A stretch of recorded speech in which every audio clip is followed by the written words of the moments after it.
Nagbabalik na naman ang inyong tagapaglingkod ng mga balita at pawang katotohanan lamang. Naging mainit nga no usapin sa mundo ng social media.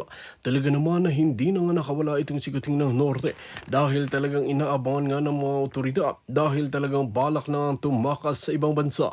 Dito nga natin mapapatunayan na talagang nagkukunwari nga ito at nagsasakit-sakitan nga lang ba talaga dahil kung titignan natin ay ayon nga sa mga otoridad na may hawak nga sa kaso ni Kuting ng Norte ay kompleto na ang mga ebidensya at pwede na siyang litisin. Ngayon lamang ay hinaharang ito ng matataas na kanyang binabayara na korap na mga opisyales na mga politiko, lalo na ang mga bayarang mga judges. Dito nga natin mapapatunayan na talagang marami pa rin baluktot dito nga sa pamumuno ni Kuting ng Norte dahil talagang tsansahan nila dahil alam nila na talagang ganito ang namumuno na mukhang pera at pinaggagatasan na lang ang bansang Pilipinas.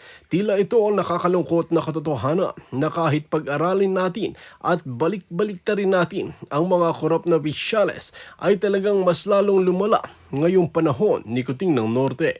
Well mga kaibigan, para nga sa karagdagang impormasyon, panoorin nga natin ang buong video at